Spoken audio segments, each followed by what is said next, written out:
اور ان ایام معلومات سے مراد بھی عشرہ ذوالحجہ ہے۔ یہ 10 دن حرمت والے مہینے کے 10 دن ہیں۔ جیسا کہ آپ جانتے ہیں کہ حرمت والے مہینے 4 ہیں، جن میں سے ایک ذوالحجہ بھی ہے، اور وہ ذوالحجہ کے 10 دن جو ہیں یہ حرمت والے دن بھی ہیں۔ فَلَا تَظْلِمُوا فِيهِنَّ أَنفُسَكُمْ، سو ان میں اپنی جانوں پر ظلم نہ کرو۔ یہ دن حدیث کے اعتبار سے بھی سب سے بہترین دنوں میں سے ہیں۔ رسول اللہ صلی اللہ علیہ وسلم نے فرمایا، دنیا کے دنوں میں افضل ترین دن عشرہ ذوالحجہ کے پہلے 10 دن ہیں۔ ان دنوں میں کیا گیا عمل سب سے افضل عمل ہے۔ نبی صلی اللہ علیہ وسلم نے فرمایا، ان دنوں میں کیے گئے عمل سے افضل کوئی عمل نہیں، یعنی عشرہ ذوالحجہ کے دنوں سے۔ ان دنوں میں کیا گیا عمل سب سے پاکیزہ عمل ہے۔ صحیح الترغیب کی روایت ہے، نبی صلی اللہ علیہ وسلم نے فرمایا، اللہ کے نزدیک ذوالحجہ کے 10 دنوں میں نیک اعمال کرنا بہت زیادہ پاکیزگی اور بہت بڑے ثواب کا باعث ہے۔ ان دنوں میں فرائض اور نوافل کا اجر بھی باقی دنوں کی نسبت بڑھ جاتا ہے، یعنی ان 10 دنوں میں جو بھی فرض اور نفل نماز آپ پڑھیں گے یا صدقہ خیرات کریں گے وہ عام دنوں کے مقابلے میں زیادہ اجر و ثواب پائے گا۔ ان دنوں میں اگر آپ روزے رکھتے ہیں تو سال کے باقی دنوں میں روزے رکھنے سے زیادہ افضل ہے۔ ابن عباس کہتے ہیں کہ نبی صلی اللہ علیہ وسلم نے فرمایا، جو عمل ان 10 دنوں میں کیا جائے اس کے مقابلے میں دوسرے دنوں کا کوئی عمل افضل نہیں ہے۔ لوگوں نے عرض کیا کہ آج جہاد بھی اس کے برابر نہیں؟ آپ نے فرمایا، جہاد بھی ان کے برابر نہیں، سوائے اس شخص کے جس نے اپنی جان اور اپنے مال کو خطرے میں ڈالا اور کوئی چیز واپس لے کر نہ لوٹا، یعنی وہ شہید ہو گیا وہیں پر۔ لہٰذا ان دنوں میں ہمیں زیادہ سے زیادہ نیکی کے کاموں کی طرف توجہ کرنی چاہیے۔ الحمدللہ رمضان کا مہینہ آتا ہے تو ہم سب اس سے پہلے ہی اس کی تیاری شروع کر دیتے ہیں، لک فارورڈ کرتے ہیں، انتظار میں ہوتے ہیں۔ پھر رمضان آتا ہے، پھر ہم روزے رکھتے ہیں، ذکر اذکار کرتے ہیں، تلاوت کرتے ہیں، زیادہ قرآن مجید پڑھنے کا اہتمام کرتے ہیں، راتوں کو نوافل زیادہ پڑھتے ہیں، تراویح کی شکل میں، قیام اللیل کی شکل میں، تہجد کی شکل میں، صدقہ خیرات عام دنوں سے کہیں زیادہ بڑھ جاتا ہے۔ لیکن بہت سے لوگ ان 10 دنوں کی فضیلت سے غافل رہتے ہیں اور ان 10 دنوں میں وہ کام نہیں کرتے جو انہیں کرنا چاہیے۔ تو خواہ حقوق العباد میں سے کچھ ہو یا پھر حقوق اللہ میں سے ہو، ہمیں عام دنوں کی نسبت اپنے نیک اعمال کو زیادہ کرنا ہے۔ اگر دیکھا جائے تو اس عشرے میں بڑی بڑی عبادات جمع ہو جاتی ہیں۔ ابن حجر رحمہ اللہ فرماتے ہیں، باقی دنوں کی نسبت ان دنوں کی فضیلت کا ایک سبب یہ بھی ہو سکتا ہے کہ اس میں بڑی بڑی عبادات جمع ہو جاتی ہیں، جیسے نماز، روزہ، صدقہ، حج۔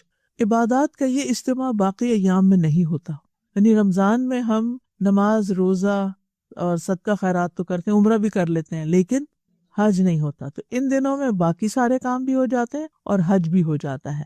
اور حج جو ہے وہ اسلام کے ارکان میں سے عظیم رکن ہے۔ الحج اشہر معلومات، اور حج کے چند مہینے جو معلوم ہیں اور ان میں شوال، ذوالقعدہ اور ذوالحجہ کے پہلے 10 دن ہیں۔ اور حج مبرور کی جزا جو ہے وہ جنت ہے۔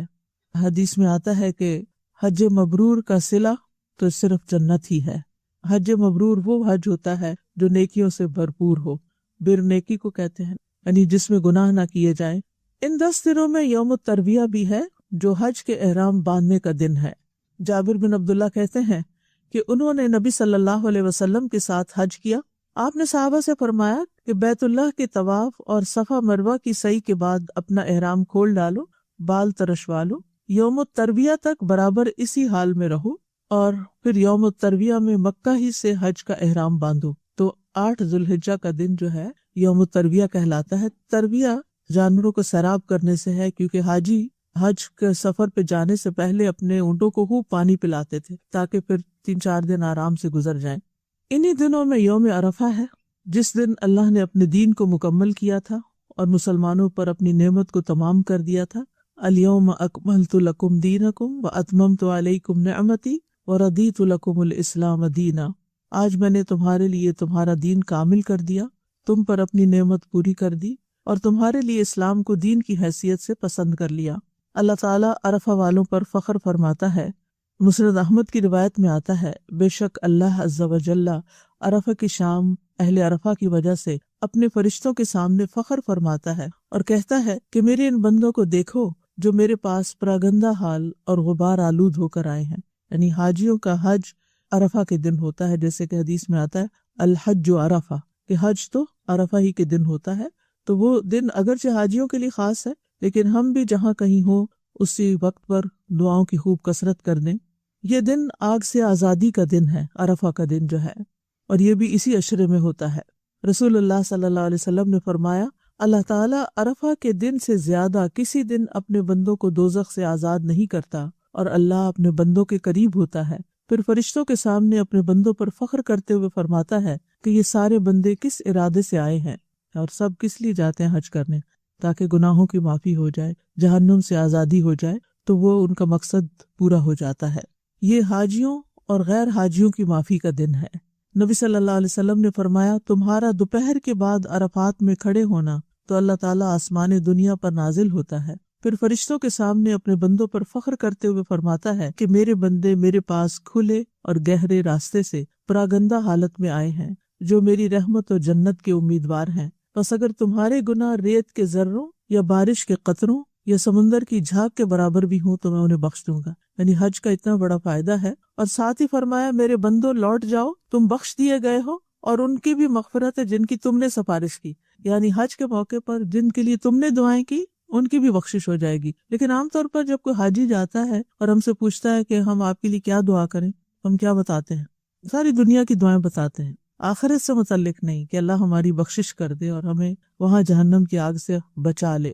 حاجی جو ہیں وہ عرفہ کا روزہ نہیں رکھتے، لیکن جو غیر حاجی ہیں، ہم لوگ ہیں جیسے، تو ہم عرفہ کا روزہ رکھیں گے، یعنی 9 ذی الحجہ کا، اور یہ 2 سال کے گناہوں کی معافی کا ذریعہ ہے۔ ابو قتادہ انصاری کہتے ہیں کہ آپ صلی اللہ علیہ وسلم سے عرفہ کے دن کے روزے کے بارے میں پوچھا گیا تو آپ نے فرمایا، گزرے ہوئے 1 سال اور آنے والے سال کے گناہوں کا کفارہ بن جاتا ہے۔ یعنی یہ روزہ پچھلے اور اگلے سال کے گناہوں کا کفارہ ہے۔ ان 10 دنوں میں مزدلفہ کی رات بھی ہے، حاجیوں کے لیے ہے، لیکن اس عشرے کی فضیلت کے طور پر بتا رہی ہوں۔ اور عرفات سے جب حاجی واپس لوٹتے ہیں تو رات مزدلفہ میں گزارتے ہیں، اور مزدلفہ کی رات جب نماز وغیرہ پڑھ کے سو جاتے ہیں، اس رات آرام کرنا ہوتا ہے، کیونکہ 10 تاریخ بہت مصروف ترین دن ہوتا ہے حاجیوں کے لیے، تو صبح کے وقت کثرت سے ذکر اذکار کرتے ہیں حاجی۔ اہل مزدلفہ کی فضیلت کیا ہے؟ بلال بن رباح رضی اللہ عنہ سے روایت ہے کہ نبی صلی اللہ علیہ وسلم نے مزدلفہ کی صبح ان سے فرمایا، اے بلال، لوگوں کو خاموش کراؤ۔ پھر فرمایا، بے شک اللہ نے تمہارے اس جمع ہونے میں یعنی مزدلفہ میں تم پر احسان فرمایا ہے کہ تمہارے نیکوکاروں کی وجہ سے تمہارے گناہگاروں کو بھی بخش دیا ہے، اور تمہارے نیکوکاروں نے جو مانگا انہیں عطا کر دیا ہے۔ یعنی جو نیک لوگ حج پر ہوتے ہیں اور مزدلفہ کی رات دعائیں کرتے ہیں، اللہ تعالیٰ سے بخشش مانگتے ہیں اپنے لیے، اپنے دوستوں کے لیے، اپنے رشتہ داروں کے لیے، تو ان کی دعائیں قبول ہوتی ہیں اور باقی لوگوں کی بھی بخشش ہو جاتی۔ تو آپ میں سے بھی جو حج پر جا رہا ہو وہ ہم سب کو ضرور یاد رکھے کہ اللہ تعالیٰ ہمارے گناہوں کو بھی معاف فرما دے۔ ان دنوں میں اللہ تعالیٰ کی عبادت کرتے ہوئے شیطان کو کنکریاں مارنے کا عمل بھی ہے، جو کہ 10 تاریخ کو شروع ہوتا ہے۔ نبی صلی اللہ علیہ وسلم نے فرمایا، تمہارا جمرات کو کنکریاں مارنا، بس تمہاری ہر کنکری مارنے کے بدلے ایک کبیرہ گناہ جو ہلاک کرنے والا تھا اس کا کفارہ ہو جاتا ہے۔ یعنی ہر کنکری کے بدلے ایک کبیرہ گناہ معاف ہوتا ہے، کہ اگر وہ معاف نہ ہوتا تو ہلاک کرنے والا ہوتا۔ نبی صلی اللہ علیہ وسلم نے فرمایا، جب تم کنکریاں مارو گے تو یہ قیامت کے دن تمہارے لیے نور ہوں گی، یعنی روشنی کا ذریعہ بنے گی۔ ان دنوں میں حج اکبر کا دن ہے، یعنی ان 10 دنوں کی فضیلت میں سے ایک یہ ہے کہ ان میں یوم النحر ہے۔ یوم النحر 10 تاریخ کو کہتے ہیں، یہ حج اکبر کا دن ہے، اور یہ بھی اللہ کے نزدیک سب دنوں سے زیادہ عظیم ہے۔ عبداللہ بن قرط فرماتے ہیں کہ رسول اللہ صلی اللہ علیہ وسلم نے فرمایا، اللہ کے نزدیک سب سے افضل دن یوم النحر یعنی 10 ذی الحجہ، اور اس کے بعد پھر یوم القر 11 ذی الحجہ ہے۔ حج میں قربانی کا کرنا بہترین عمل ہے، اور یہ صرف حج والوں کے لیے نہیں بلکہ جو لوگ حج پر نہیں جاتے ان کے لیے بھی ہے۔ ابو بکر صدیق رضی اللہ عنہ سے روایت ہے، وہ کہتے ہیں کہ رسول اللہ صلی اللہ علیہ وسلم سے سوال کیا گیا کہ کون سا حج افضل ہے؟ آپ نے فرمایا، لبیک پکارنا اور خون بہانا یعنی قربانی کرنا۔ ان 10 دنوں میں عید کا دن بھی آتا ہے، جو حاجیوں کے لیے بھی ہے اور ہم سب کے لیے بھی۔ یعنی آپ دیکھ رہے ہیں کہ ان 10 دنوں کے اندر کتنا کچھ اکٹھا ہو گیا۔ عقبہ بن عامر سے روایت ہے، وہ کہتے ہیں کہ رسول اللہ صلی اللہ علیہ وسلم نے فرمایا، یوم عرفہ، یوم نحر یعنی 10ویں ذی الحجہ قربانی کا دن، اور ایام تشریق یعنی 10ویں کے بعد کی جو عید کے 2 دن اور ہوتے ہیں۔ ایام تشریق ہم اہل اسلام کے عید کے ایام ہیں، یہ کھانے اور پینے کے دن ہیں۔ ان 10 دنوں کو غنیمت جاننا چاہیے۔ جو لوگ تو حج پہ جا رہے ہیں بہت ہی خوش قسمت ہے کہ وہ اپنے یہ 10 دن وہاں خوب عبادت کریں گے، کیونکہ وہاں تو کوئی اور کام نہیں ہوتا سوائے آرام کرنے کے اور عبادت کرنے کے۔ لیکن جو لوگ نہیں بھی جا پا رہے وہ پیچھے رہ کر ان دنوں میں خاص اہتمام کریں، بس ذوالحجہ سے لے کے عید کے دن تک۔ سلف صالحین ان دنوں میں انتھک عبادت کیا کرتے تھے اور نیکی کے مختلف کاموں میں کوشش کرنے کی شدید رغبت رکھتے تھے، اور اس کے لیے ضروری ہے کہ ہم پہلے سے ہی پلان کر کے رکھیں کہ ہم نے کیا کیا کرنا ہے۔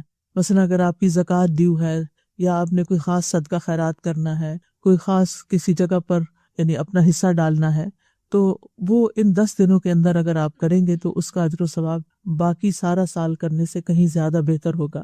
سعید بن جبیر کے بارے میں آتا ہے کہ جب یہ 10 دن شروع ہو جاتے تو اپنی طاقت سے بڑھ کر سخت محنت کرتے اور ان 10 دنوں کی عبادت کی بہت ترغیب دیتے اور کہتے ان 10 دنوں کی راتوں کو اپنے لیے دیے نہ بجھایا کرو، یعنی راتوں کو بھی جاگتے رہا کرو، شب بیداریاں کیا کرو، قرآن پڑھا کرو، عبادت کیا کرو۔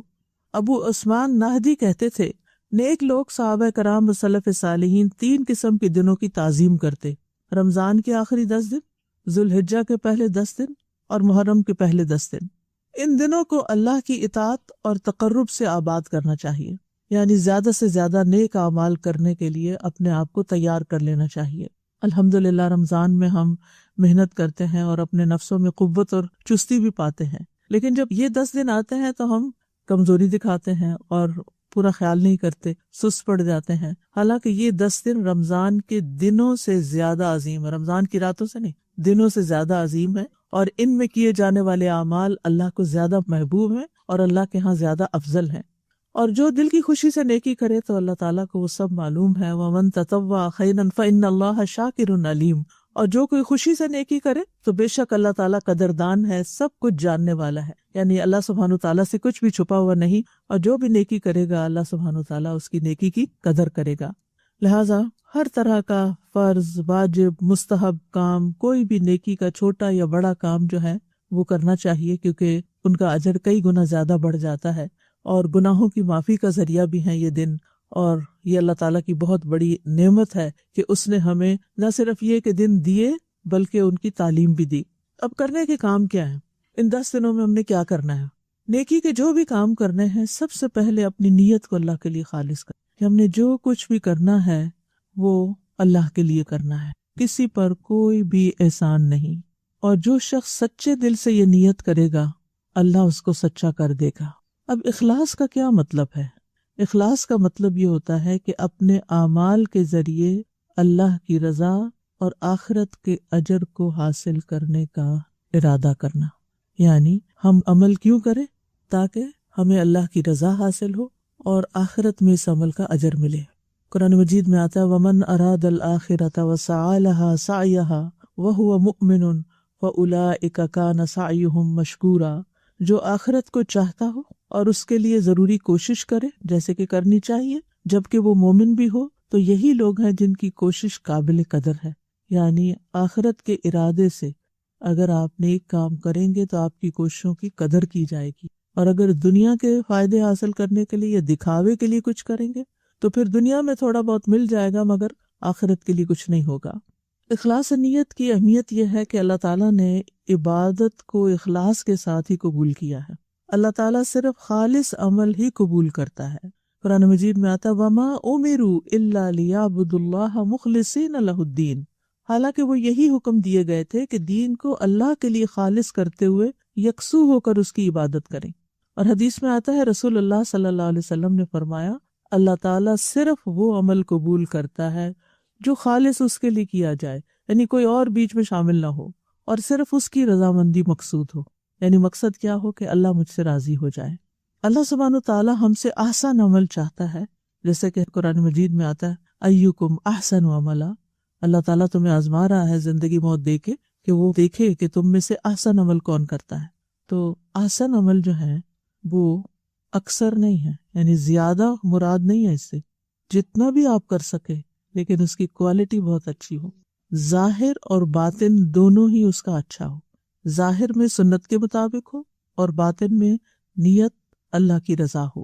جیسے نبی صلی اللہ علیہ وسلم رات کی نماز میں صرف 8 رکعتیں پڑھتے تھے لیکن حضرت عائشہ ان کے بارے میں فرماتی ہیں لا تسأل عن حسنہن وطولہن، ان 8 رکعتوں میں جو حسن اور طوالت ہوتی تھی وہ مت پوچھو.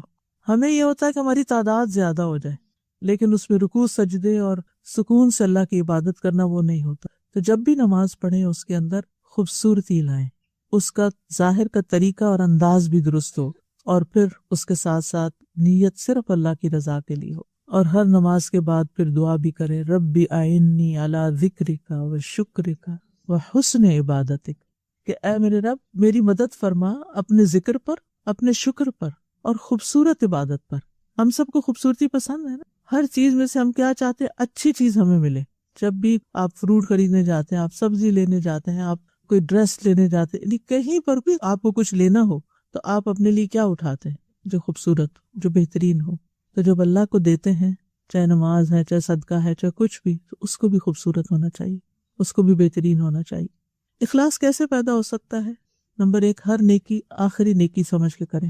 اس عشرے کو سمجھے کہ بس یہ شاید میری زندگی کا آخری عشرہ ہو جو مجھے ملے، ہو سکتا ہے اگلے سال مجھے یہ عشرہ نہ ملے، تو پھر مجھے یہ عشرہ خوب اچھی طرح اللہ کی خاطر عبادت میں گزارنا ہے. کیونکہ ہمیں قرآن مجید میں بھی سبق یہی ملتا ہے وَلَا تَمُوتُنَّ إِلَّا وَأَنْتُمْ مُسْلِمُونَ، تمہیں موت نہ آئے مگر اس حال میں کہ تم مسلمان ہو، فرما بردار ہو، یعنی اللہ ہی کے لیے کام کر رہے ہو. صبح ہو تو شام کا انتظار نہ کرو، شام ہو تو صبح کا انتظار نہ کرو. پھر اخلاص کے لیے دوسرا طریقہ جو آپ نے کرنا ہے انشاءاللہ، تنہائی کی عبادت، یعنی لوگوں سے چھپ کے نیکیاں کرنا، تنہائی میں رونا. بعض اوقات کوئی رو رہا ہوتا تو ہمیں بھی رونا آ جاتا ہے، وہ رونا نہیں جو اخلاص والا ہے. تنہائی میں رونا، تنہائی میں دل سے آہیں بھرنا، تڑپنا. جیسے ہم دنیا کی چیزوں کے لیے تڑپتے ہیں، ایسے ہی اپنی دعاؤں میں تڑپیں. اپنے فرائض بھی تنہائی میں ادا کریں. اپنی خلوت کی عبادت کو جلوت سے بہتر بنائیں، یعنی جو اکیلے میں نماز ہے یا عبادت یا کوئی بھی کام، وہ اس سے بھی زیادہ اچھا کریں جو سب کے سامنے کر رہے ہوتے ہیں. اخلاص کے لیے تیسرا طریقہ، نیکیوں کو اللہ کا حکم سمجھ کے کریں، عادتاً نہیں. عبادت کو عادت نہ بنا لیں بلکہ اللہ کی فرما برداری اور اطاعت سمجھ کر، چاہے حقوق اللہ ہوں چاہے حقوق العباد ہوں، ہمسائے ہوں، رشتہ دار ہوں، والدین ہوں، اولاد ہوں، استاد ہوں، سب سے حسن سلوک عبادت سمجھ کے کریں. کوئی بیمار ہے، آپ اس کی عادت کرنے جا رہے ہیں، حتیٰ کہ آپ ایک میسج بھی لکھ رہے ہیں نا، تو اس وقت بھی یہ کہیں کہ میں صرف اللہ کی خاطر حال پوچھ، اس لیے نہیں کہ آج میں پوچھوں تو کل کوئی میرا پوچھے. اخلاص کے لیے چوتھا طریقہ کیا ہے کہ ہر قسم کی نیکی کریں. یعنی اگر حج اور عمرہ اللہ کی خوشنودی کے لیے کرتے ہیں، وَأَتِمُّ الْحَجَّ وَالْعُمْرَةَ لِلَّهِ، تو کسی غریب کی مدد، کسی ٹوٹے دل والے کی دل جوئی، کسی بیمار کی عیادت، ان سب کو بھی اللہ کی خوشنودی حاصل کرنے کا ذریعہ بنائیں. یہ بھی اللہ ہی کی خاطر کریں.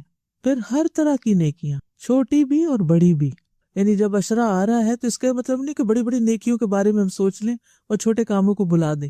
حدیث میں آتا ہے لا تحتقرن من المعروف شیئا، نیکی میں سے کسی بھی کام کو حقیر مت سمجھیں. ہمہ جہت نیکیاں، جہاں جہاں جو موقع مل جائے، جو اپرچونٹی ملے. قیمتی ترین دن ہے، وقت کا ویسے بھی ہمیں احساس ہونا چاہیے کہ اپنے وقت کو فضول چیزوں میں ضائع نہ کریں، لیکن ان دنوں میں تو ذرا اور بھی کانشیس ہونا ہے. یہ دن جو ہوتا ہے جیسے رمضان کا مہینہ ہے، یہ دن ہے، یہ ہماری تربیت کے لیے آتے ہیں. جب ہم ڈھیلے ہو جاتے ہیں نا تو پھر دوبارہ سے ہمیں ٹریک پہ لایا جاتا ہے. اب مثال کے طور پر اگر آپ قرآن پڑھ رہے تھے، پڑھتے پڑھتے آپ کو نیند آنے لگی، تو اب یہ نہیں کہ آپ اپنا سیل فون کھول کے ڈرامہ دیکھنا شروع کر دیں کہ میں تھوڑا سا ریلیکس ہو جاؤں، میری بوریت دور ہو جائے، بلکہ آپ وہاں سے اٹھ جائیں، تھوڑا سا چل پھر کے اللہ کا ذکر کر لیں، کوئی اور گھر کا کام کر لیں، کوئی صفائی کر لیں، کوئی کچھ کر لیں، یعنی کسی کی خدمت کر دیں، کوئی کچھ جو کرنے کے کام وہ کر کے پھر دوبارہ آ کے پڑھنا شروع کر دیں. کیونکہ اکثر ایسے ہوتا ہے جب ہم پڑھ رہے ہوتے ہیں تو ہم تھوڑا سا تھک جاتے ہیں، آنکھیں تھک جاتی ہیں، خود تھک جاتے ہیں، پھر نیند آنے لگتی ہے، تو پھر انسان سوچتا ہے کہ چلو کوئی ایسا کام کرو کہ نیند چلی جائے. تو وہ جو ایسا کام کرو کہ نیند چلی جائے، اس میں بھی وہ کام سوچیں کہ جو خیر کا کام ہے اور بھلائی کا کام ہے، نہ کہ پہلی نیکی کو مٹانے والا کام ہے. میں جب یونیورسٹی میں تھی تو خود ہی اپنے کپڑے دھونے ہوتے تھے اور سارے کام خود کرنے ہوتے تھے، تو میں اپنے کاموں کو اس طرح جمع رکھتی تھی اپنی پڑھائی کے ارد گرد کہ پڑھتی رہتی تھی. جس وقت میں سمجھتی تھی میں تھوڑی سی تھک گئی ہوں، بور ہو رہی ہوں، تو اٹھ کے جا کے کپڑے بھگو کے آ جاتی تھی. دھوتی نہیں تھی، صرف بھگو دیتی تھی. اتنے پانی میں ہاتھ ساتھ ڈالے، ادھر ادھر برتن چیز اٹھائی رکھی کیا، تو نیند بھاگ گئی. پھر پڑھنا شروع کر دیا. پھر تھوڑا سا وہ سستی آنے لگی تو پھر جا کے ان کو مل کے رکھ دیا.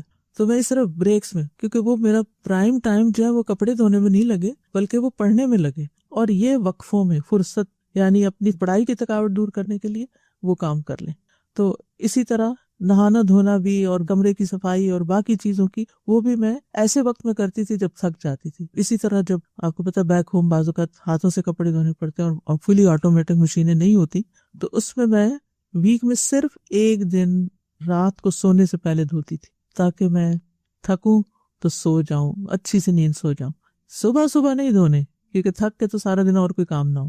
یہ دیکھیں کہ آپ کی پرائرٹی کیا ہے، کون سا کام آپ کی زندگی میں زیادہ اہم ہے، اس کو سب سے زیادہ ٹاپ پر رکھیں، پہلے وہ کر لیں۔ ہم کیا کرتے ہیں، اچھا سارے کام کر کے پھر آرام سے نماز پڑھیں گے، وہ پھر آرام ہی ہو جاتا ہے، پھر نماز میں سونے لگ جاتے ہیں۔ اخلاص کا 5واں طریقہ، اپنی عبادت پر مطمئن نہ ہو، یعنی جو کر لیا اس کو کافی نہ سمجھیں، ان لوگوں سے اپنے آپ کو کمپیئر نہ کریں جو کچھ نہیں کر رہے۔ ہو سکتا ہے آپ کے ہسبینڈ گھر میں بیٹھ کے نیوز دیکھتے جائیں وہی بار بار ریپیٹڈلی تبصرے ادھر ادھر، اب آپ دیکھ کے کڑ رہے ہیں، اور آپ ایک دفعہ آتے ہیں کہتے ہیں بند کریں اس کو، عشرہ ذوالحجہ ہے۔ تو ٹھیک ہے، آپ پیمفلٹ لے جائیں گھر، ان کو پڑھنے کے لیے دے دیں، وہ آپ سے زیادہ سمجھدار ہے، ان کی اپنی چوائس ہے، اگر وہ کر لیں تو بہت اچھا ہے، لیکن اگر نہیں تو اپنا ٹیمپرامنٹ خراب نہیں کریں اور اپنی زبان سے کوئی ایسا لفظ نہیں نکالیں یا اپنا ایٹیٹیوڈ ایسا نہیں دکھائیں کہ جس کی وجہ سے گھر میں بدمزگی ہو۔ آپ اپنی عبادت میں لگ جائیں اور اس پر مطمئن نہ ہو۔ آپ ایسے لوگوں سے اپنے آپ کو کمپیئر کریں جو ہم سے آگے ہوں۔ اہل جنت بھی، جنت میں جانے والے بھی دنیا میں گزرے ہوئے ان اوقات پر حسرت کریں گے جو دنیا میں انہوں نے اللہ کے ذکر کے بغیر گزار دی۔ یعنی جب انہیں یاد آئے گا نا کہ فلاں وقت بھی تھا میرے پاس، تو چپ کر کے گاڑی چلا رہی تھی، اپنا منہ ہلا لیتی ساتھ اور ذکر کرتی جاتی، یا کوئی تلاوت سن لیتی، یا کوئی اور اچھی بات کر دیتی، یا کسی کی مدد کر دیتی۔ تو جنت میں بھی پہنچ کے ان کو حسرت ہوگی کہ ہم یہ اچھا کام کر لیتے تو آج اس سے بھی اوپر کے درجوں میں ہوتے، لیکن وہاں رہ کے تو نہیں بڑھیں گے، وہ تو دنیا میں ہی بڑھا سکتے ہیں۔ والذین یؤتون ما آتوا وقلوبهم وجلة انہم الی ربہم راجعون، اور جو لوگ دیتے ہیں جو کچھ بھی وہ صدقہ دیتے ہیں جبکہ ان کے دل لرزتے ہیں اس بات سے کہ بے شک وہ اپنے رب کی طرف لوٹنے والے ہیں۔ پھر سچی توبہ کرنا، کیوں؟ یعنی کرنے والے کاموں میں پہلے تو اپنی نیت خالص کر لی، ٹھیک ہے اللہ کے لیے کرنا سب۔ اب کوئی بھی نیک کام شروع کرنے سے پہلے توبہ کرنی ہے، اس لیے کہ گناہ نیکیوں میں رکاوٹ بن جاتے ہیں۔ گناہوں کی وجہ سے نیکی کے کاموں میں سستی آ جاتی، ہم اچھے بھلے مستقل کوئی نیکی کے کام کر رہے ہوتے ہیں، سال ہر سال کرتے ہیں، پھر کوئی ایسا گناہ کرتے ہیں کہ جس کی وجہ سے انہی نیکیوں کی توفیق چھن جاتی ہے۔ لوگ کہتے ہیں نا ہمیں استقامت نہیں ہوتی، پتہ نہیں میرے سے یہ کام کیوں چھوٹ گیا ہے، میں یہ اچھا بھلا کام کرتی تھی اب مجھ سے رہ گیا ہے۔ ضرور سوچیں کہ کوئی غلط کام تو نہیں کیا، کوئی حرام کام تو نہیں کیا، کسی ایسے لغو اور لہو میں تو مشغول نہیں ہوگے کہ جس کی وجہ سے دل سخت ہو گیا اور اب نیکی کی مجلسوں میں دل ہی نہیں لگتا۔ تو اس لیے سابقہ گناہوں پر یا جو موجودہ کر رہے ہیں، چاہے وقت ضائع کرنا ہے، چاہے فضول چیزیں دیکھنا ہے یا غیر ضروری کاموں میں مصروف ہونا ہے جو کہ ہماری آخرت میں کوئی فائدہ نہیں دینے والے، تو ان پر توبہ کریں، اللہ سے معافی مانگیں اور واپس پلٹیں۔ یعنی سابقہ گناہوں پر ندامت، پھر جو کر رہے ہیں ان کو چھوڑنا اور آئندہ نہ کرنے کا پکا عہد کرنا۔ اور ویسے بھی اللہ تعالیٰ ہم سب کو ہی حکم دیتے ہیں وَتُوبُوا إِلَى اللَّهِ جَمِيعًا أَيُّهَا الْمُؤْمِنُونَ لَعَلَّكُمْ تُفْلِحُونَ، تم سب اللہ کے حضور توبہ کرو اے ایمان والو تاکہ تم فلاح پا سکو۔ یعنی کامیاب ہونے کے لیے توبہ استغفار ضروری ہے۔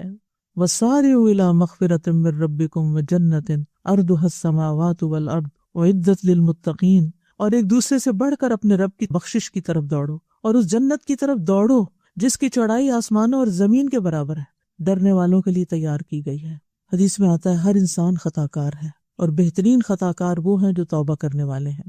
علامہ ابن قیم کہتے ہیں توبہ کی منزل سب سے پہلی، درمیانی اور سب سے آخری منزل ہے، پس بندہ اس سے علیحدہ نہیں ہو سکتا، اس کو اپنی موت تک اسی میں قائم رہنا چاہیے۔ اگر وہ کسی اور منزل کی طرف کوچ کرتا ہے تو وہ توبہ کی منزل سمیت کوچ کرے گا اور اسی کے ساتھ پڑاؤ کرے گا۔ توبہ بندے کا آغاز اور اس کی انتہا ہے۔ توبہ کی بندے کو آخری عمر تک، آخری دن تک ضرورت رہتی ہے، جیسے ابتدا میں ضرورت ہے ویسے ہی آخر میں بھی۔ یعنی ہر بندہ خطا کار ہے نا، تو جوان ہو تب بھی توبہ کرے۔ وہ کہتے ہیں نا در جوانی توبہ کردن شیوہ پیغمبری است، فارسی کا ایک جملہ ہے جس کا مطلب ہے جوانی میں توبہ کر لینا پیغمبروں کا شیوہ ہے، یعنی پیغمبروں کے ٹریٹس میں سے ہے۔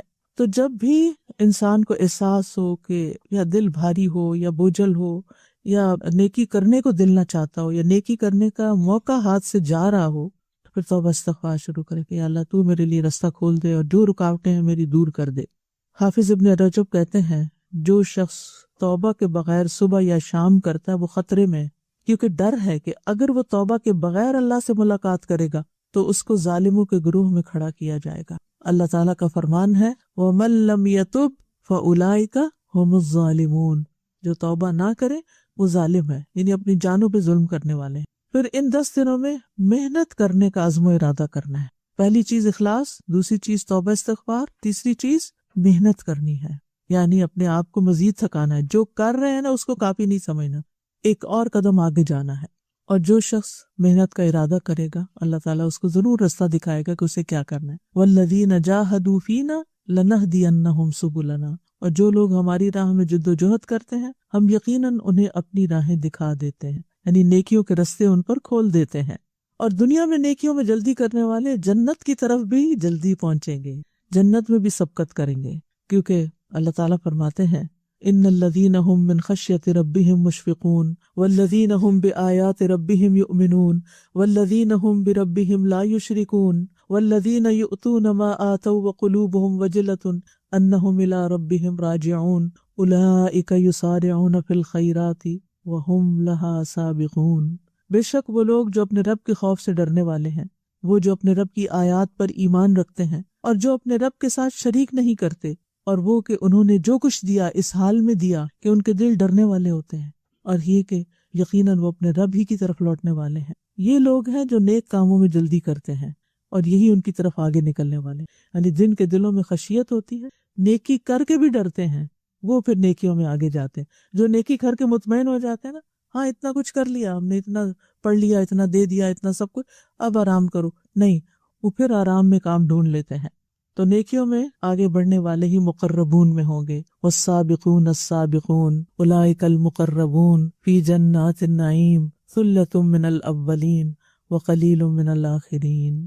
اور جو پہل کرنے والے ہیں وہی آگے بڑھنے والے، دوبارہ سن لیجیے، جو پہل کرنے والے ہیں وہی آگے بڑھنے والے، کیونکہ ہم سوچتے ہیں اور تو کوئی کر نہیں رہا، گھر میں کوئی اور کچھ نہیں کر رہا، ایک اکیلی میں ہی تھک رہی ہوں، نہیں کوئی بات نہیں، ہو سکتا آپ کو دے کے پھر وہ بھی کرے۔ تو جو پہل کرنے والے ہیں وہی آگے بڑھنے والے ہیں، یہی لوگ مقرب ہیں جو نعمتوں والے باغوں میں ہوں گے۔ پھر تو آرام ہی آرام ہے، وہاں تو کوئی کام نہیں۔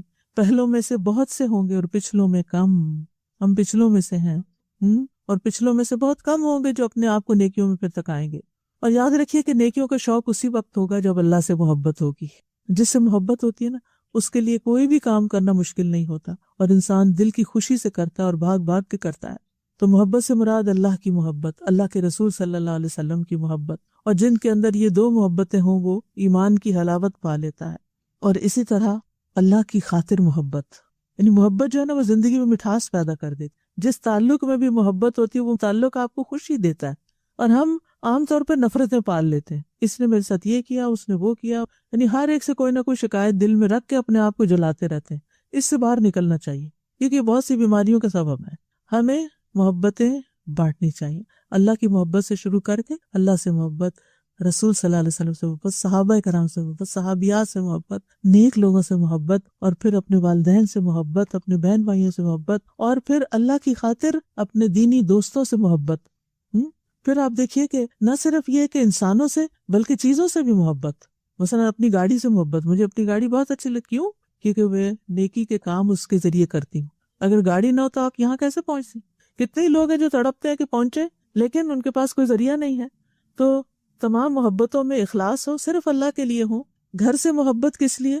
یہ گھر میرے لیے سکون کی جگہ ہے جس کی وجہ سے میں کچھ کرنے کے قابل ہوتی ہوں، میری عبادت کے لیے پرسکون جگہ ہے۔ اولاد سے محبت کہ اولاد اللہ کی فرما بردار ہے۔ شاگردوں سے محبت کہ یہ میرے لیے صدقہ جاریہ ہے، یہ میرا باغ ہے۔ صحابہ سے محبت کہ وہ اللہ کے رسول صلی اللہ علیہ وسلم سے محبت کرتے تھے، اس لیے ان سے محبت۔ تو ہر محبت کی وجہ بھی جانے کہ کسی بھی چیز سے آپ محبت کیوں کرتے ہیں۔ ہر وہ محبت جو آپ کو اللہ کی محبت کے قریب کرے وہ پسندیدہ محبت ہے، اور ہر وہ محبت جو آپ کو اللہ کی محبت سے دور کرے اور نیکی کے کاموں سے دور کرے وہ ناپسندیدہ محبت ہے، اس سے گلو خلاصی کرنی چاہیے۔ پھر کرنے کے کاموں میں اس عشرے میں کیا کرنا ہے؟ نمازوں کی حفاظت کرنی، 5 نمازوں کو ان کے وقت پہ ادا کرنا، کیونکہ یہ افضل ترین عمل ہے۔ رسول اللہ صلی اللہ علیہ وسلم سے سوال کیا گیا کون سا عمل سب سے افضل ہے؟ آپ نے فرمایا نماز اول وقت میں ادا کرنا۔ تو اس بات کا خیال رکھنا ہے کہ کثرت سے وہی عمل ہو جس کو ہمارا رب پسند کرتا ہے۔ پھر خشوع و خضوع کے ساتھ نماز ادا کرنا، دن میں 12 رکعت سنت مؤکدہ ادا کرنا، کیونکہ ایسے شخص کے لیے جنت میں گھر بنایا جائے گا۔ پھر نوافل کی کثرت، رسول اللہ صلی اللہ علیہ وسلم کے آزاد کردہ غلام ثوبان تھے نا، تو انہوں نے نبی صلی اللہ علیہ وسلم سے پوچھا کہ آپ مجھے ایسے عمل کی خبر دیں جس سے اللہ تعالیٰ مجھے جنت میں داخل کر دے، پسندیدہ عمل کے بارے میں بتائیں۔ تو وہ خاموش رہے، پھر پوچھا، پھر خاموش رہے، پھر تیسری بار پوچھا تو رسول اللہ صلی اللہ علیہ وسلم نے ان سے فرمایا سجدوں کی کثرت کر دو۔ جب بھی تم میں سے کوئی سجدہ کرتا ہے تو اللہ تعالیٰ اس سجدے کے سبب تمہارا ایک درجہ بڑھا دیتا ہے، اللہ کا قرب حاصل ہوتا ہے اور اس کے ذریعے تمہاری خطا مٹا دیتا ہے۔ فرض نمازوں کے بعد افضل نماز تہجد کی نماز ہے۔ آئی نو کہ راتیں چھوٹی ہیں، لیکن پھر بھی کوشش کرنی ہے کہ اٹھ سکیں، اور اگر نہیں اٹھ سکتے تو رات کو عشاء کی نماز کے بعد ایکسٹرا نوافل پڑھ لیں۔ پھر اسی طرح تہجد میں طویل قرات، یعنی وہ نفل ایسے نہ پڑھیں جن میں صرف قل ہو اللہ پڑھیں، بلکہ آپ نے اگر کچھ حصہ حفظ کیا ہوا ہے تو وہ حفظ کیا ہوا حصہ ان میں پڑھیں، اگر نہیں حفظ کیا ہوا تو دیکھ کے پڑھ لیں۔ پھر اشراق یا چاشت کی نوافل 2 رکعت، یہ جو دن کے ابتدائی حصے میں ہوتی ہے، یہ سارے جسم کے ایک ایک جوڑ کا صدقہ ہوتا ہے، اور 4 رکعتیں اگر انسان پڑھ لے تو اللہ تعالیٰ کی طرف سے دن بھر کی کفایت کا وعدہ ہے۔ پھر مردوں کے لیے جماعت کے ساتھ نماز ادا کرنا۔ ایک اور کام جس کو ہم کثرت سے کر سکتے ہیں وہ اللہ کا ذکر ہے، اٹھتے بیٹھتے، کام کاج کرتے، چلتے پھرتے، ڈرائیو کرتے، چھوٹے چھوٹے وقفوں میں، کیونکہ وَيَذْكُرُ اسْمَ اللَّهِ فِي أَيَّامٍ مَّعْلُومَاتٍ، ان ایام میں اللہ کے ذکر کی کثرت۔ نبی صلی اللہ علیہ وسلم نے فرمایا کوئی دن اللہ کے ہاں ان 10 دنوں سے زیادہ عظمت والا نہیں، اور نہ ہی کسی دن کا عمل اللہ تعالیٰ کو ان 10 دنوں کے عمل سے زیادہ محبوب ہے۔ بس تم ان 10 دنوں میں کثرت سے لا الہ الا اللہ، اللہ اکبر اور الحمدللہ کہو، یعنی کون سا ذکر زیادہ کرنا ہے؟ جیسے وہ ایک تسبیح کرتے ہیں نا، سبحان اللہ والحمدللہ ولا الہ الا اللہ واللہ اکبر، اس کی تسبیحات زیادہ کرنی، یعنی یہ خاص ذکر ہے ان دنوں کا۔ نبی صلی اللہ علیہ وسلم نے فرمایا کیا میں تمہیں بہترین عمل نہ بتاؤں جو تمہارے مالک کے نزدیک اچھا اور پاکیزہ ہے، تمہارے درجات کی بلندی کا سبب ہے، سونا چاندی خرچ کرنے سے بہتر ہے، اللہ کی راہ میں جہاد کرتے ہوئے تمہارے کفار کی گردنیں مارنے اور ان کے تمہاری گردنیں مارنے سے بھی افضل ہے۔ صحابہ نے عرض کیا کیوں نہیں؟ فرمایا اللہ کا ذکر، اور اس میں تو کچھ مشکل نہیں، یعنی کسی بھی کام میں آپ کی ہمت طاقت لگتی ہے، ذکر کرنے میں تو کچھ بھی مشکل نہیں لگتی، لیکن بس ہمیں عادت نہیں ہوتی نا، ہم غور کریں، کہیں چپ کر کے بیٹھے، کیا مشکل ہے، زبان ہلاتے رہے ساتھ ساتھ۔ رسول اللہ صلی اللہ علیہ وسلم نے فرمایا بہترین عمل یہ ہے کہ جب تم دنیا سے رخصت ہو تو تمہاری زبان اللہ کے ذکر سے تر ہو، یعنی آپ ہسپتال میں ہیں، آپ بیڈ پہ لیٹے ہوئے ہیں، زبان ہلتی رہے، لیکن یہ انہی کی ہلے گی جن کو عام دنوں میں ذکر کی عادت ہو، اور پھر ذکر کرنے والے جہاں وہ سب سے سبقت لے جائیں گے، وَلَذِكْرُ اللَّهِ أَكْبَرُ، کیونکہ اللہ کا ذکر سب سے بڑی چیز ہے۔ اور ویسے بھی جب آپ اللہ کا ذکر کرتے ہیں، اللہ کو یاد کرتے ہیں، تو اللہ تعالیٰ آپ کو یاد کرتے ہیں، اور پھر ذکر کرتے ہوئے آپ کوئی برا کام نہیں کر سکتے، کوئی حرام کام نہیں کر سکتے، وہ برائی اور بے حیائی سے آپ کو روکتا ہے۔ لہٰذا ان دنوں میں کرنے کے کام کیا ہیں کہ کثرت سے تسبیحات، تکبیرات، اللہ کی حمد بیان کرنا، صبح و شام کے اذکار، استغفار کی کثرت، درود شریف پڑھنا، مقبول اوقات میں دعائیں کرنا، خصوصاً عرفہ کے دن نئی دعائیں اور اذکار زبانی یاد کرنا، پھر کثرت سے تکبیرات پڑھنا، یعنی اللہ اکبر کی کثرت۔ اور اگر آپ کو بھول جاتا ہے نا تو آپ جیسے یوٹیوب پر بہت اچھی اچھی تکبیرات ہیں، کوئی بھی کھول کے موبائل کے اوپر لگا چھوڑیں تو اس سے یہ کہ گھر والوں کو بھی یاد آ جائے گی کہ تکبیرات پڑھنا ہے۔ ایک دفعہ تو دن میں ضرور یہ عمل کریں کہ تکبیرات لگائیں۔ یعنی ذی الحجہ کے 10 دنوں میں ذکر کی تمام قسموں میں سے خاص ترین ذکر جو ہے وہ تکبیر کہنا ہے، اللہ اکبر، اللہ سب سے بڑا ہے، کیونکہ تکبیر کہنا عظمت والے رب کا ذکر کرنا ہے۔ تکبیر عظیم عبادت ہے، اللہ نے اپنے بندوں کو اس ذکر کی دعوت دی اور رغبت دلائی ہے۔ قرآن مجید میں آتا ہے وَرَبَّكَ فَكَبِّرْ، اپنے رب ہی کی پس بڑائی بیان کرو، وَكَبِّرْهُ تَكْبِيرًا، اور اس کی بڑائی بیان کرو، خوب بڑائی بیان کرنا۔ تکبیر کہنا کیا ہے؟ جیسے حضرت علی رضی اللہ عنہ نے اس کی وضاحت کی ہے، اللہ شان میں بہت بڑا ہے، وہ سلطنت اور اقتدار میں عظیم ہے، وہ سب سے بڑا ہے، وہ ذات جس کے سامنے ہر چیز حقیر ہے، ہر چیز اس کے سامنے چھوٹی ہے۔ یعنی جب آپ اللہ اکبر کہہ دیتے ہیں تو پھر ہر چیز سے بڑا اس کو مان لیا، وہ آپ کی مصروفیات، آپ کے کام، آپ کے مال، آپ کی زندگی، آپ کے ازواج، آپ کی اولاد، آپ کے والدین اور آپ کی ہر چیز سے بڑا ہے، ہر کام سے بڑا ہے، ہر چیز سے بڑا ہے۔ تو عشر ذی الحجہ میں جو چیز سیکھنے کا لیسن ہے وہ کیا کہ آپ کے دل میں اللہ کی بڑائی بیٹھ جائے، سال بھر کے لیے بلکہ زندگی بھر کے لیے، کہ اللہ ہی سب سے بڑا ہے۔ اور ویسے بھی ہم سب کو ضرورت ہے اس بات کو جاننے کی کہ اللہ سب سے بڑا ہے، کیونکہ جب ہم اللہ کو بڑا مان لیں گے نا تو بہت سے مسائل خود ہی حل ہو جائیں گے۔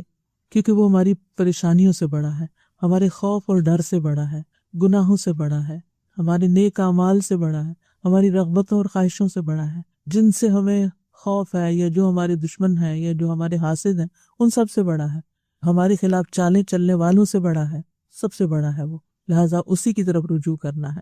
اور پھر یہ کہ جن لوگوں سے ہمیں امید ہوتی ہے ہمیں کوئی فائدہ پہنچائیں گے یا ان سے ہماری کچھ مصلحتیں ہوتی ہیں، ان سے بھی بڑا ہے۔ جب ہم اللہ کو بڑا مان لیتے ہیں نا تو پھر مایوسی نہیں آتی ہمارے نزدیک۔ اور جب کسی انسان کے رویے سے شکایت ہوتی ہے تو ہم کہتے ہیں انسان ہے نا، کمزور ہے، اس لیے اس سے تو یہی ایکسپیکٹڈ تھا۔ اللہ سب سے بڑا ہے نا، اللہ ہر عیب سے پاک ہے۔ اور پھر یہ کہ جب اللہ کو بڑا مان کے آپ کسی کام کا ارادہ کریں گے تو اللہ کی مدد بھی آئے گی، اور وہ چیز جو آپ چاہتے ہیں آپ کی طرف خود دوڑتی ہوئی آئے گی۔ اور پھر اللہ بڑا ہے نا، وہ آپ کو لوگوں پہ ڈیپینڈنٹ نہیں کرے گا، آپ کو کسی کا محتاج نہیں کرے گا۔ تو اللہ کی بڑائی بیان کر رہے ہیں، اور حدیث میں آتا ہے مسند احمد کی، واللہ اکبر تملأ ما بین السماء والارض، اللہ اکبر کہنا زمین اور آسمان کے درمیان ساری فضا کو بھر دیتا ہے، آسمان کے دروازے کھل جاتے ہیں۔ نبی صلی اللہ علیہ وسلم کے ساتھ صحابہ نماز پڑھے تھے تو ابن عمر کہتے ہیں کہ جماعت میں سے ایک آدمی نے کہا اللہ اکبر کبیرہ والحمد للہ کثیرہ وسبحان اللہ بکرۃ واصیلا۔ تو نماز کے بعد آپ نے پوچھا کہ یہ کلمات کس نے کہے، کون ہے یہ؟ تو ایک شخص نے کہا کہ اللہ کے رسول صلی اللہ علیہ وسلم میں ہوں۔ آپ نے فرمایا مجھے تعجب ہوا کہ اس کے لیے آسمان کے دروازے کھولے گئے، یعنی اس نے ایک کلمہ پڑھا آسمان کے دروازے کھولے گئے۔ ابن عمر کہتے ہیں کہ اس کے بعد میں نے ان کلمات کو کبھی چھوڑا ہی نہیں، ہر نماز میں پڑھی۔ تو جب آپ سبحانک اللہ پڑھتے ہیں نا، ساتھ یہ بھی پڑھ لیا کریں۔ صحابہ اور تابعین بھی ان ایام میں کثرت سے تکبیرات پڑھتے۔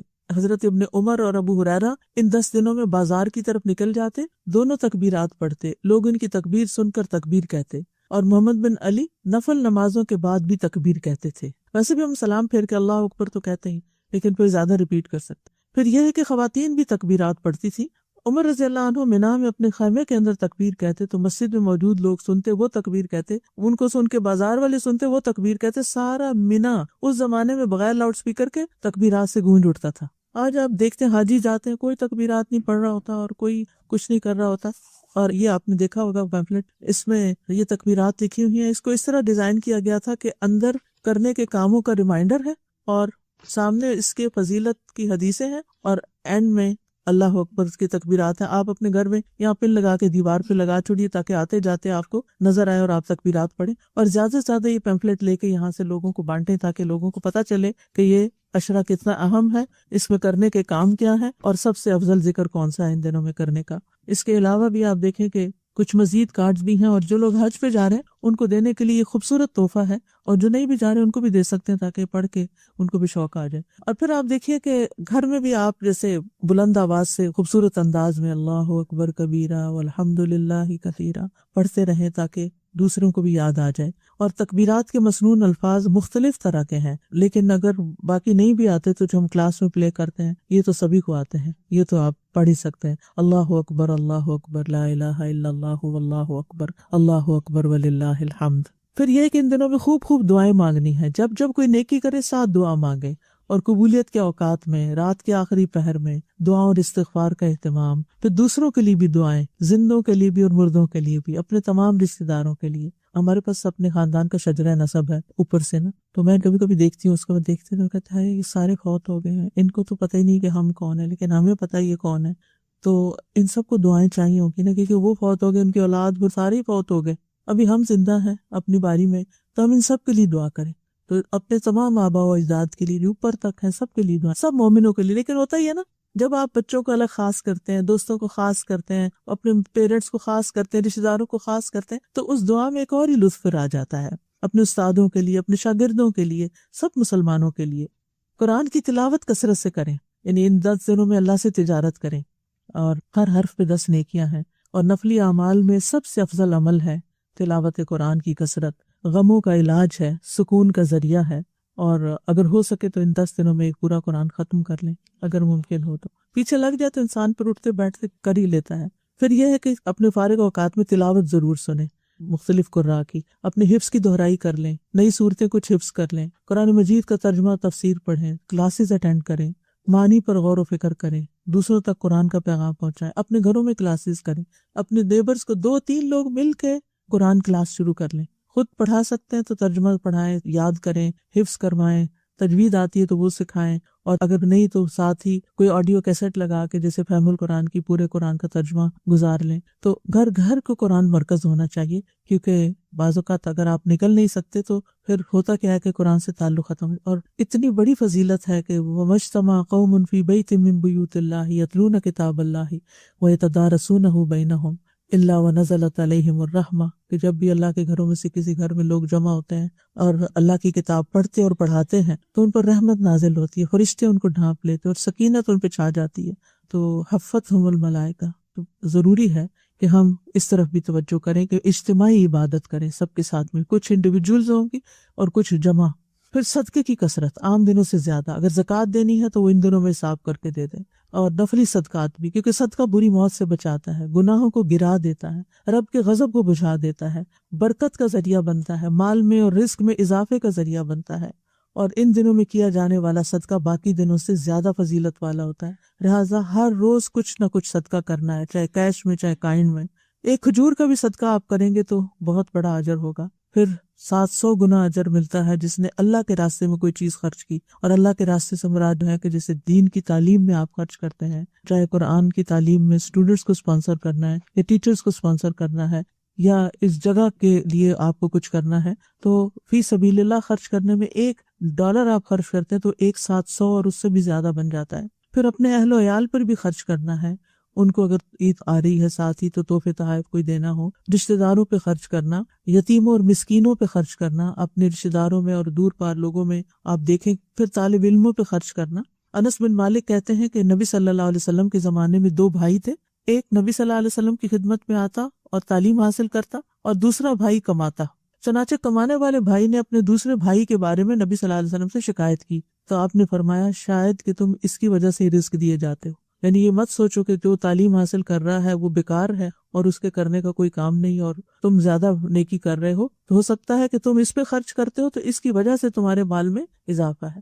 اسی طرح اپنی زائد و ضرورت چیزیں جو ایکسٹرا ہیں وہ بھی گھر سے آپ نکال سکتے ہیں. پھر روزے رکھنا، اور خصوصاً 9 ذی الحجہ کا روزہ رکھنا، یوم عرفہ کا روزہ، کیونکہ نبی صلی اللہ علیہ وسلم نے فرمایا میں اللہ سے امید کرتا ہوں کہ وہ گزشتہ 1 سال اور آئندہ 1 سال کے گناہوں کا کفارہ ہو جائے گا. زیادہ سے زیادہ نفلی روزے، جو تو 9 دن کے پورے روزے رکھ سکتے ہیں وہ سارے ہی رکھ لیں، اور جن کو نہیں تو وہ منڈے تھرسڈے کا روزہ رکھ لیں، یا اگر قضا روزے آپ کے رہتے ہیں اور رمضان میں پورے نہیں ہوئے تو وہ آپ رکھ سکتے ہیں. پھر صلہ رحمی کرنا، والدین کو یاد کرنا، اگر زندہ نہیں تو ان کی طرف سے کچھ صدقہ کرنا.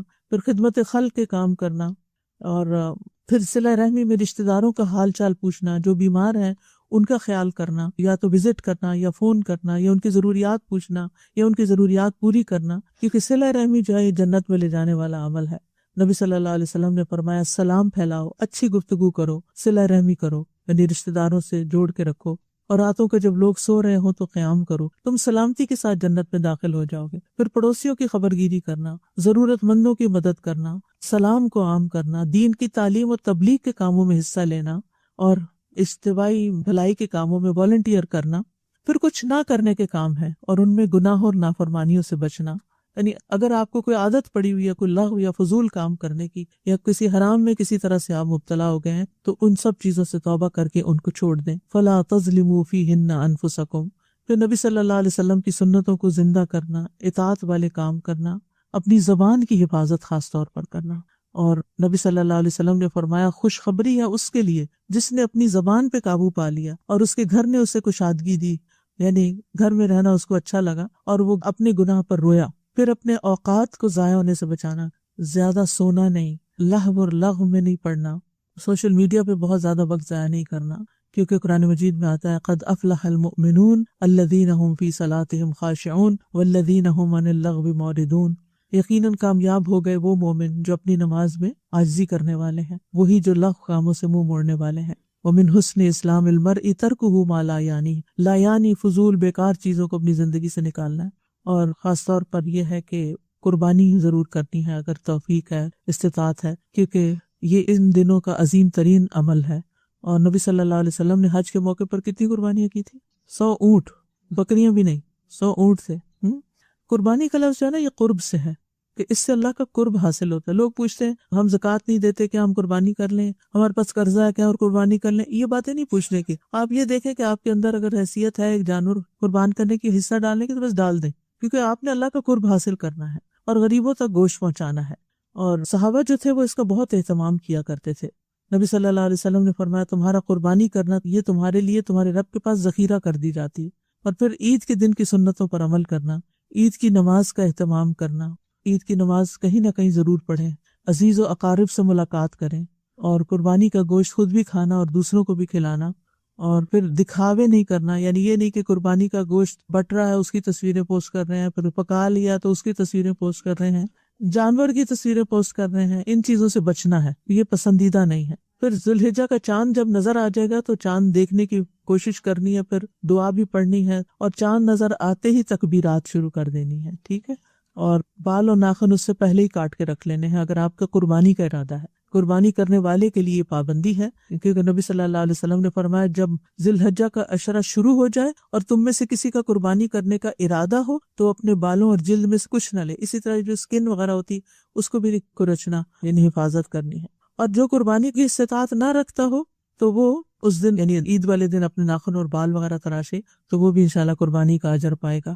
وآخر دعوانا ان الحمد للہ رب العالمین. سبحانک اللہم وبحمدک اشہد ان لا الہ الا انت استغفرک واتوب الیک.